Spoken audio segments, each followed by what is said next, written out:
کہ قد افلح المؤمنون، ایمان والے فلاح پا گئے، کامیاب ہو گئے. کون وہ؟ الذین هم فی صلاتہم خاشعون، وہ ایمان والے جن کی نمازوں میں خشوع اور خضوع ہے.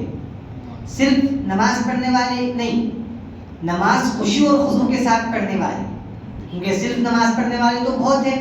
حضور پاک صلی اللہ علیہ وسلم خود فرمائے کہ بہت سارے نمازی ایسے ہوتے ہیں. دو روایتیں ہیں، ایک ہے کہ ان کی نماز ان کے سر سے اوپر نہیں جاتی بلکہ فرمائے، ایک روایت میں ہے کہ کالے کپڑے میں لپیٹ کر ان کی نماز اوپر مار دی جاتی بلکہ فرمائے. تو یہاں پر جو قرآن مجید کامیابی کی خوشخبری دے رہا ہے، بشارت دے رہا ہے، وہ کون سے ایمان والوں کو دی جا رہی ہے؟ الذین هم فی صلاتہم خاشعون، جن کی نمازوں میں خشوع ہوتا ہے. اچھا، خشوع کا مطلب کیا ہوتا ہے؟ یعنی یکسوئی، دل کو حاضر رکھ کر نماز پڑھنا اور للہ، یہ صرف اور صرف اللہ کے لیے نماز پڑھنا. یہ ساری تفصیل ہے خشوع کی. اب دیکھیے تفصیلات اس میں تو بہت ساری ہیں. دو چیزیں ہوتی نماز میں، ایک ہے ظاہری اعمال ہمارے، قیام، رکوع، سجدہ، قاعدہ، بیٹھنا وغیرہ. ایک ہے باطنی حصہ نماز کا، وہ ہے خشوع اور خضوع. دونوں چیزوں میں اللہ سبحانہ و تعالیٰ کو خشوع اور خضوع مطلوب ہے، یعنی اللہ تعالیٰ کو چاہتا ہے. اس کی وجہ کیا ہے کہ کبھی ایسا ہوتا ہے خشوع اور خضوع ہر کوئی اپنے اندر پیدا کر سکتا، لیکن جو نماز کے دوسرے اعمال ہے، قیام ہے، قرات ہے اور رکوع سجدہ وغیرہ ہے، یہ ہر کوئی نہیں کر سکتا. اگر کوئی ضعیف ہو، لنگڑا لولا ہو، تو پھر وہ بیٹھ کر نماز پڑھے گا، قیام نہیں ادا کر سکے گا وہ. تو آپ سوچو اگر اللہ سبحانہ و تعالیٰ یہ بولتا کہ مجھے تمہارا قیام مطلوب ہے، تو ضعیف لوگ جو ہے پریشان ہو جاتے کہ ہم کیسے کھڑے کے نماز پڑھیں گے. اللہ نے فرمایا نہیں. اگر اللہ تعالیٰ یہ فرماتا کہ وہ تمہارے سجدے اور رکوع مطلوب ہے، مسئلہ ہو جاتا کہ بھئی ہر کوئی رکوع سجدہ نہیں کر سکتا، بھئی بیٹھ کے نماز پڑھنے والے. اللہ نے فرمایا کہ نہیں، تم جو کر سکتے ہو وہ تم سے مانگا جا رہا ہے، وہ ہے خشوع. وہ ہر ایک کے اندر پیدا ہو سکتا ہے. تو فرمایا فی صلاتہم خاشعون، نماز خشوع کے ساتھ پڑھنے والے ہونا. تو خشوع ایسی چیز ہے جو نظر نہیں آتی. یہ رکوع، سجدہ، یہ قیام، یہ سب نظر آتا، کتنا لمبے سے لمبا کرو آپ نظر آتا، لیکن جو چیز نظر نہیں آتی خشوع، وہی اللہ تعالیٰ کو مطلوب ہے. بالکل ہمارے اپنی حیت کی طرح کہ ہم دو چیزوں کا مجموعہ ہے، جسم اور روح ہے. جسم یہ ہاتھ، پیر، سر وغیرہ ہے، یہ نظر آتا، لیکن یہ کام کب کرتا جب کہ اندر روح ہو. روح اصل ہے، روح نکال لیا جائے ہاتھ ہے لیکن کام کا نہیں ہوتا. ایسے ہی نماز کے اندر سے خشوع نکل گیا تو سجدے ہیں لیکن کام کے نہیں ہوتے، رکوع ہے لیکن کام کا نہیں ہوتا.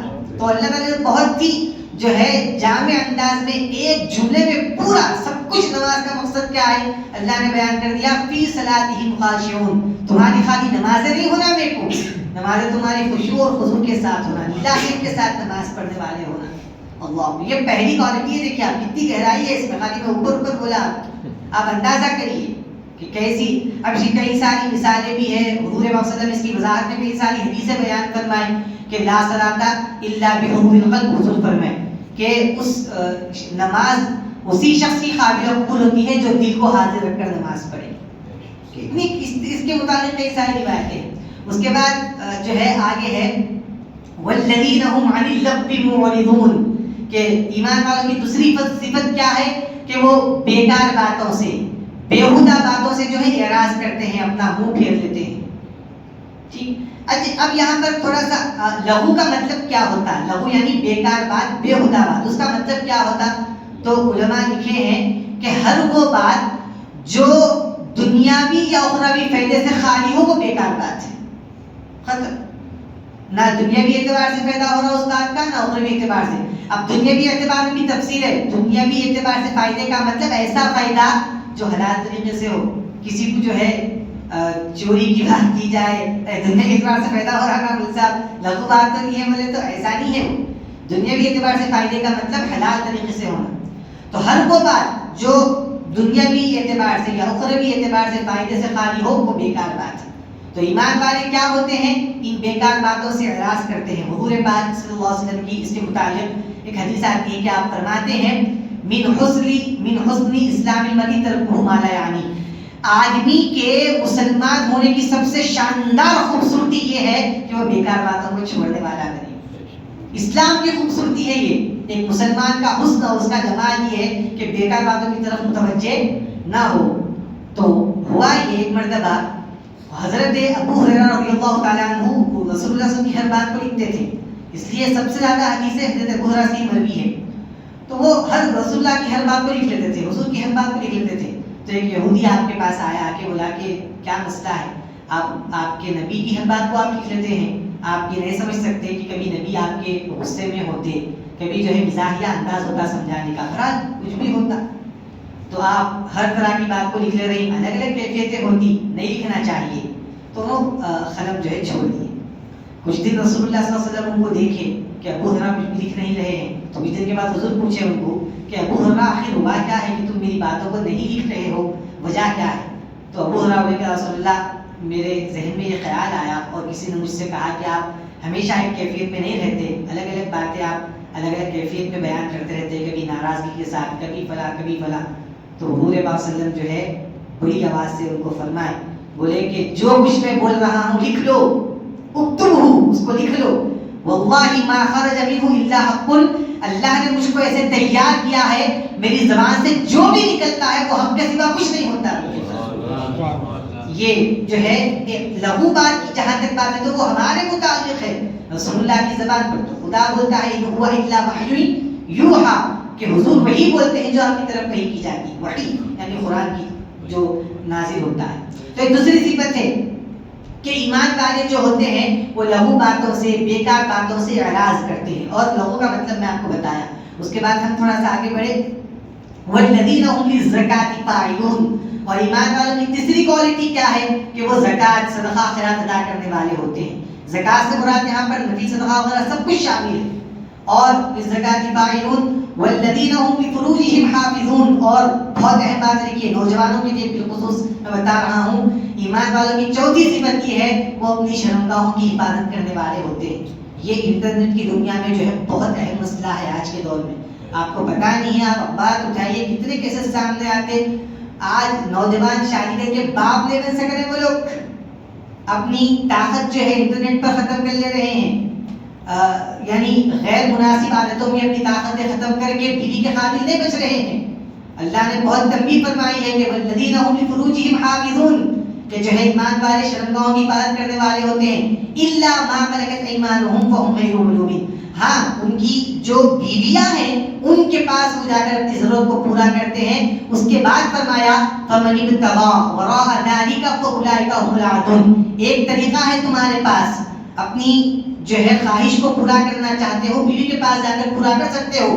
اس کے علاوہ اپنی خواہش کو پورا کرنے کے لیے جو بھی طریقہ اپنائیں گے اللہ فرماتا ہے فاولئک هم العادون، ایسے لوگ ظالم ہیں، حد سے بڑھنے والے لوگ.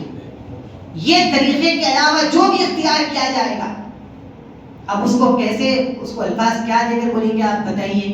اللہ اکبر، کہ اللہ خیر کرے. یہ انٹرنیٹ کی وجہ سے جو ہے یعنی ننگا پن بالکل عام ہو چکا ہے، بے حیائی عام ہو رہی ہے، اور کہاں نوجوانوں کی طاقت ختم ہو جا رہی ہے پتہ ہی نہیں.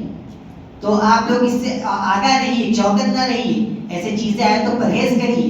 اب یہ بڑا مسئلہ ہے بچنے کا، آپ اچھی چیز بھی کھولیں گے تو وہ آئے گا. اب اس وقت آپ کی ایمان پہ بات ہے کہ جو ہے کب کیا چیز گوارا کرتی. اگر اللہ کی ذات پر یقین نہیں کہ اللہ تعالیٰ دیکھ رہا ہے، اس بات پر یقین نہیں ہوا تو گھوریں گے، اس کی طرف ہی دل مائل ہو جائے گا. اللہ کا خوف رہا ہوگی، آپ اس سے محفوظ رہیں گے. آپ صلی اللہ علیہ وسلم کا ایک فرمان اس کے متعلق بھی آتا ہے کہ حضور پاک صلی اللہ علیہ وسلم فرمائے، آپ ذرا غور کیجیے اس حدیث پر. حضور فرمائے کہ ایک زمانہ ایسا آئے گا بندہ صبح کو مومن ہوگا، شام تک کافر ہو جائے گا. یہ حضور فرمائے. اب اس کی وضاحت علماء کرام یوں کریں کہ بھئی صبح میں تو وہ ایمان کی حالت میں اٹھے گا، لیکن جب وہ نکلے گا تو کئی سارے لوگوں سے اس کی ملاقات ہوگی. بے ایمان لوگ بھی ملیں گے جو آخرت کی بات نہیں کریں گے، عبادت کی وغیرہ کی بات نہیں کریں گے، صرف دنیا کی بات کریں گے. ہوتے ہوتے ہوتے وہ دنیا میں ایسے مگن ہو جائے گا، اللہ کی ذات پر سے یقین اٹھ جائے گا، اور وہ اندر ہی اندر کافر ہو جائے گا، شام تک کافر. چلو ایک حدیث کا یہ حصہ تو سمجھ میں آیا آپ کو کہ حضور میں اصبح مومن امسا کافرن، کہ صبح تو وہ مومن ہوگا اور شام تک کافر ہو جائے گا. اب حضور پھر فرمائے کہ پھر ایسا ہی زمانہ رہے گا کہ بندہ شام کو مومن ہوگا، صبح تک کافر ہو جائے گا. اب یہ کیا مطلب ہے؟ شام میں تو عموماً کسی سے ملاقات ہوتی نہیں، جب گھر میں ہم چلے جاتے ہیں تنہا جب ہوتے ہیں تو ملاقات تو کسی سے ہوتی نہیں. بے ایمان لوگوں سے ملاقات ہو تو بے ایمانی ہمارے اندر آ جانا، یہ بات سمجھ میں آئی.